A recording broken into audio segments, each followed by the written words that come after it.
Saat ini saya berada di Academia della Diplomacia del Reino de España.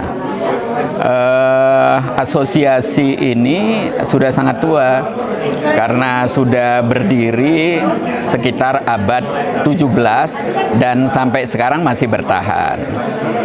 Kemudian menempati gedung yang sama sejak didirikannya, dan ini merupakan tempat seminar pertama di kota Madrid. Jadi memiliki nilai historis.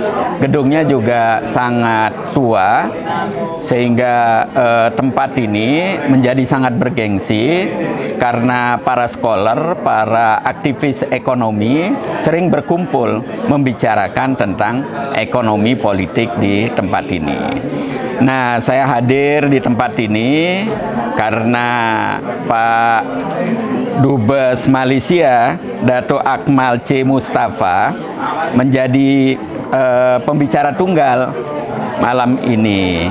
Beliau berbicara tentang betapa menariknya potensi Malaysia, baik dari sisi pertanian, kemudian juga perkembangan ekonomi terkait dengan kemampuan Malaysia untuk mengembangkan teknologi yang modern. Beberapa kerjasama perusahaan Malaysia dengan perusahaan di Spanyol ini juga disampaikan. Dan lebih dari itu yang relevan, beliau juga mempromosikan ASEAN. Karena itu saya menjadi merasa berkewajiban untuk membantu, tetapi juga sekaligus berkolaborasi untuk kemajuan bersama. Karena itu supaya lebih menarik, saya persilahkan Pak Dato' Akmal nanti menyampaikan apa yang dipikirkan, kira-kira apa harapannya. Saya persilahkan. Pertama kalinya saya ingin mengucapkan berbanyak-banyak terima kasih kepada Pak Dubes Indonesia Dr. Muhammad Najib kerana sudi hadir pada hari ini untuk sama-sama memeriahkan dan menjayakan seminar mengenai Malaysia di Royal Academy di Madrid. Seperti mana yang telah dimaklumkan oleh Pak Dubes Najib, pembentangan saya pada hari ini adalah secara meliputi pelbagai topik yang melibatkan dari segi hubungan dua hala, sejarah, dari segi ekonomi, dan juga saya cuba ingin mengetengahkan dinamik dan kekuatan Malaysia sebagai sebuah negara di rantau Asia Tenggara. Saya rasa ini adalah satu peluang untuk kita memberi lebih banyak kesedaran kepada rakyat tempatan di sini mengenai negara kita. Dan saya berharap pada masa hadapan juga banyak lagi negara-negara di ASEAN dapat turut hadir ke Royal Academy ini kerana sambutannya amat menggalakkan. Dia merupakan satu institusi awam yang boleh yang terdiri daripada pelbagai pemegang taruh. Selain daripada menyentuh tentang Malaysia, saya juga mengambil kesempatan untuk turut menekankan mengenai ASEAN, mengenai komuniti ASEAN yang juga merupakan salah satu dasar luar yang utama bagi Malaysia, dan bagaimana ASEAN sebagai sebuah rantau mampu menarik pelabur-pelabur asing untuk bertapak di rantau kita. So saya harap usaha-usaha begini adalah secara berterusan akan dapat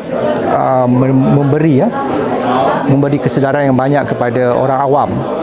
Dan sekali lagi terima kasih kepada Pak Dubes Dr. Mak Najib kerana hadir, dan saya dan Pak Najib, kami sama-sama akan berusaha untuk bukan sahaja untuk berbincang tentang negara masing-masing, Tapi salah satu dari aspek yang kami sering ketengahkan di sini adalah mengenai kerjasama serantau di Asia Tenggara.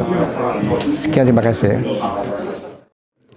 Saya perhatikan betul bagaimana Dato' Akmal menjual Malaysia, dan beliau sebagai salah satu duta besar senior di Madrid ini, saya juga harus mau belajar bagaimana beliau bisa diterima, bisa berkomunikasi sehingga dagangannya tentang Malaysia laku.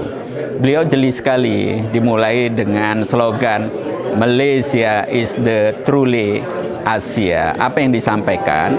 Beliau menyampaikan bahwa Malaysia itu masyarakatnya majemuk, terdiri dari 3 etnis besar. Yang pertama Malaysia, yang kedua Cina, yang ketiga adalah India.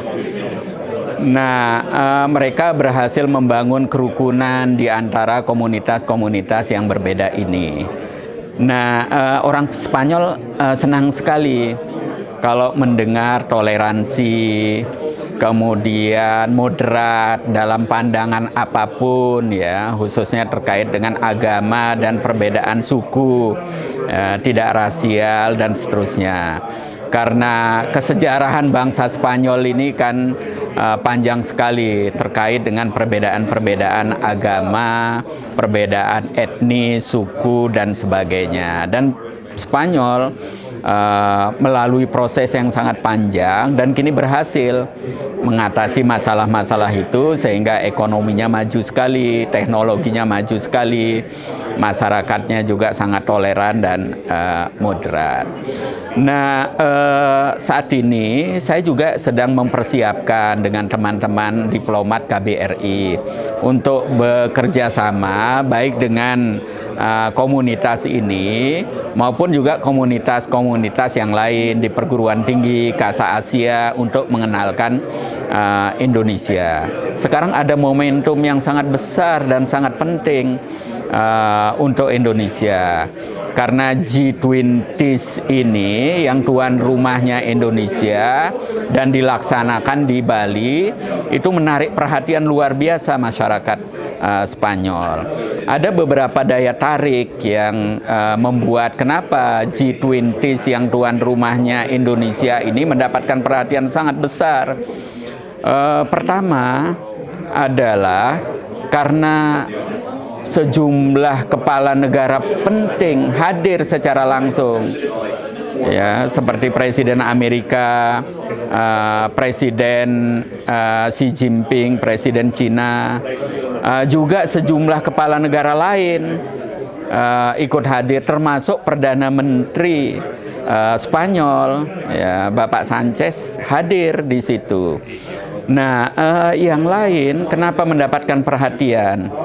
Karena sekarang di Eropa ini itu mengalami krisis yang luar biasa dari sisi energi, disebabkan oleh perang antara Ukraina dan Rusia. Dan itu menimbulkan keresahan yang luar biasa di masyarakat.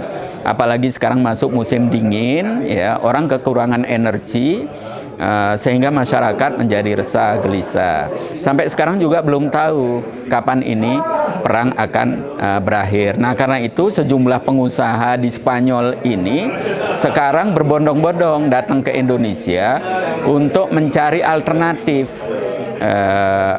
sumber-sumber energi, apakah itu CPO atau batu bara yang lain-lainnya. Tapi yang menariknya, beberapa hari terakhir ini setelah saya menerima beberapa pengusaha yang habis mengunjungi Indonesia, ternyata mereka surprise sekali.